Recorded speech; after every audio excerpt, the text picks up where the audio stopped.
Oi, meu povo! E aí, vocês estão bem? Espero que sim, né?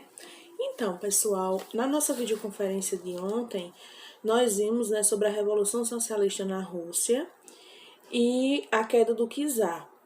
E hoje, na nossa videoaula, nós vamos dar continuidade, certo, da sequência a esse conteúdo. Então, aí no livro de vocês, na página 61, certo? Lenin no poder, nós vamos falar um pouco de como foi, certo, essa entrada no poder do Partido Comunista e como foi que eles, o Partido Bolchevique também, né, que a gente viu já anteriormente, essa divisão entre os bolcheviques e os mencheviques, né, inclusive vocês pesquisaram sobre isso. E aí nós vamos ver agora como foi esse momento, certo, de Lenin no poder. Então, olha só. Já no início aí do capítulo do tópico de vocês, do capítulo, deixa eu ver qual é o capítulo, do capítulo 4, né? Que nós estamos estudando, página 61, tem, em outubro de 1917, Lenin e seus companheiros bolcheviques, que tomaram o poder com o objetivo de instaurar um Estado socialista. Em 25 de outubro, eles ocuparam os principais pontos da cidade e anunciaram a deposição do governo menchevique.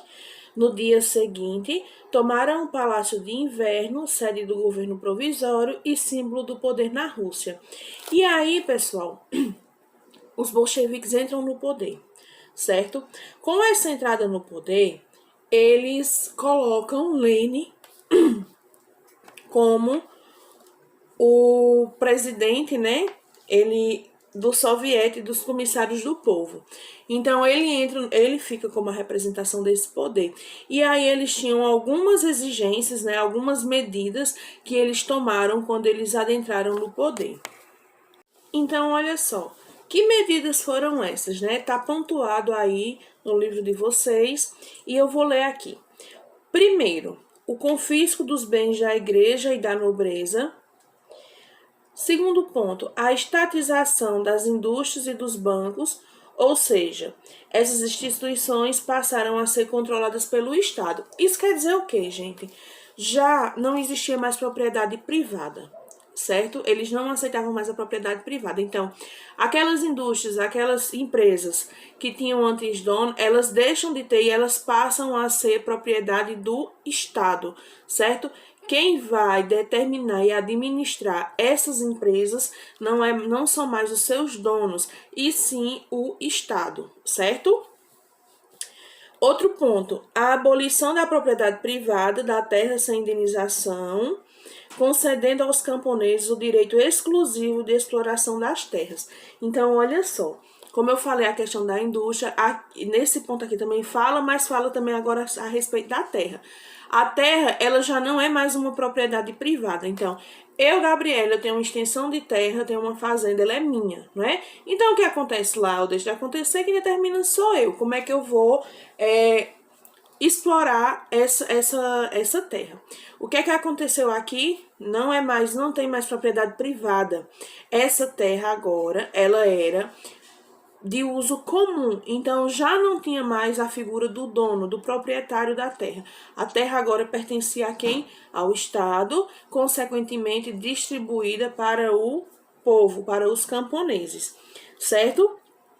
E aí só esses que podiam explorar a terra, tá certo?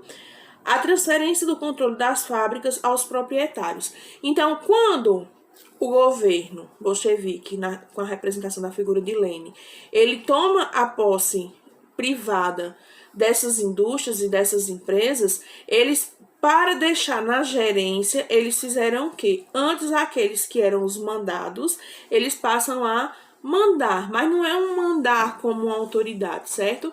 Eles acabavam tendo tomado o poder de decisão do que seria feito, como seria distribuído certas funções de trabalho. Então, os operários era quem tinham que passaram a ter o controle das fábricas. Vocês lembram quando a gente estudou lá no 8º ano, que nós falávamos sobre Revolução Industrial, né? Que os operários, eles recebiam ordens, já que nesse momento, não, eles queriam estar no controle de tudo e cada um exercendo uma função, certo? Dentro do que se considerava justo e igualitário. Aí o outro ponto, a retirada da Rússia da Primeira Guerra Mundial após a assinatura do Tratado de Brest-Litovsk em 1918. Então, a gente viu, né, no conteúdo passado que nós estávamos falando sobre o mundo em conflito, ainda estamos, mas nós estávamos. E aí nós vimos, né, nesse conteúdo a saída da Rússia. Vocês lembram que nós vimos que a Rússia saiu? E eu expliquei lá na videoaula para vocês o motivo da saída, né? Porque a Rússia estava vivenciando justamente esse período aqui, certo? De uma guerra civil e por conta disso não tinha como se manter dentro da Primeira Guerra Mundial. Então, agora vocês estão entendendo o que é que estava acontecendo na Rússia, certo? Então, olha só, a instituição do Partido Comunista, o antigo Partido Bolchevique, que, né, como o único partido do país. Então, a partir desse momento, não poderia existir outros partidos, certo, políticos dentro do país da Rússia. Então, o único partido que era legal e que era aceito, certo, era o Partido dos Bolcheviques. A criação do Exército Vermelho, formado por camponeses e operários para defender os ideais do comunismo. E aí, essas medidas que foram adotadas, né, pelo Partido Bolchevique e por Lenin, acabou gerando um alto descontentamento do outro partido, lembra? Os mencheviques. Então, o que foi que eles o que acontecia? Os mencheviques, eles apoiavam, certo, que o czar retomasse o poder. E aí eles criaram o chamado Exército Branco, né? O chamado, que era o quê? Eles eram apoiados por os Estados Unidos e pela França, né? Então, eles organizaram, né, esse exército para combater o novo governo dos bolcheviques. Então, o que é que acontece? Aconteceu vários conflitos, né, entre 1918 e 1920. Ela viveu uma violenta guerra civil, né, dentro do próprio país, né? E essa guerra civil, ela acabou sendo vitoriosa, se assim podemos falar, pelo Partido dos Bolcheviques, certo? Milhares de pessoas morreram dentro desse processo dessa guerra, entre elas, inclusive, né, o czar Nicolau II e toda a sua família. Existem algumas histórias que falam a respeito disso, que alguns membros da corte conseguiram fugir, né? E aí existe uma história, uma lenda que fala sobre a filha de Nicolau, Anastácia, que possivelmente poderia ter sobrevivido. Inclusive, mais na frente eu vou passar um filme para vocês falando um pouquinho sobre a Anastácia, os vários mitos, né, histórias que tiveram a respeito dessa possível sobrevivência dela. Inclusive foi a família Romanov, né, passou muito tempo em busca desse elo perdido, dessa filha perdida, aqueles que sobreviveram, não é? Então, as fábricas, as ferrovias, os campos agrícolas ficaram devastados depois dessa guerra. Em 1921, grande parte do país enfrentava a fome e o descontentamento em relação ao governo, que crescia cada vez mais entre a população. Então, o povo, que antes era a maioria que apoiava, né, o governo bolchevique, o governo de Lenin, eles começaram a ficar extremamente descontentes, porque eles estavam passando fome, extrema miséria, as fábricas, os campos, tudo estava devastado, né, depois desse longo período de guerra civil. Então, eles começaram a expressar descontentamento com o governo. O que é que Lenin faz? Ele vai buscar, né, controlar esse problema dessa situação econômica. E como é que ele faz isso, né? Ele adota o plano que eles chamaram, né, Nova Política Econômica, ou NEP, que era o quê? Era um conjunto de medidas que se assemelhavam a princípios do capitalismo, mas que ainda andavam um pouco, né, de mãos dadas com o comunismo, que eles defendiam a implantação do comunismo. Então, o que acontecia? O que é que esse plano permitiu? Esse plano permitiu a criação de indústrias, né, privadas. O comércio também em pequena escala, certo? Eles podiam comercializar as coisas, e também o empréstimo de capital exterior, certo? Olha só, e aí em dezembro de 1922, a Rússia passou a se chamar União das Repúblicas Socialistas Soviéticas, a URSS. Vocês sempre vão ver muito essa sigla, tá, gente? Uma federação que reunia diversas regiões do antigo Império Russo, além de territórios anexados ao longo da Revolução. Então, olha só, aqui a gente conclui o nosso conteúdo, certo? Dessa videoaula, que é Lenin no Poder. Então, aqui nós vimos o quê?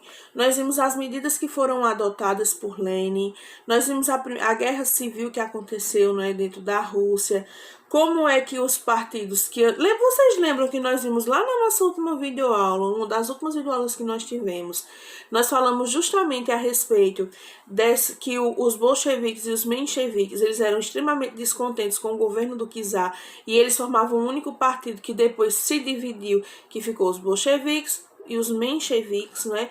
A maioria e a minoria. E eles se dividiram. E aqui, quando a gente tá vendo aqui a questão do poder, quando o Lenin chega no poder, como acontece, não é, esse estranhamento entre esses dois partidos que anteriormente, né, eles caminhavam quase que no mesmo sentido. Então, vimos a criação do Exército Vermelho, né, que se fala muito dessa questão do comunismo, do vermelho, da bandeira vermelha. Aí no livro de vocês tem aí o comunismo, tem um quadradinho do lado onde tem a bandeira que representa o comunismo, não é? Explica um pouquinho do que é esse comunismo, o que é o comunismo, na verdade, né? Então, olha só, a atividade de vocês dessa semana, certo, gente, vai ser o quê? Vocês vão fazer um resumo da página 60 até a página 63. Então, vamos lá. Lembrando, página 60 até a página 63. Então, vocês vão fazer um resumo e vão colocar esse resumo no portfólio, tirar a foto, mandar para o meu e-mail. Tá certo, gente? Qualquer dúvida que vocês venham a ter, tá bom? Vocês entram em contato, vocês já sabem disso, né? Então, beijinhos, se cuidem e tchau!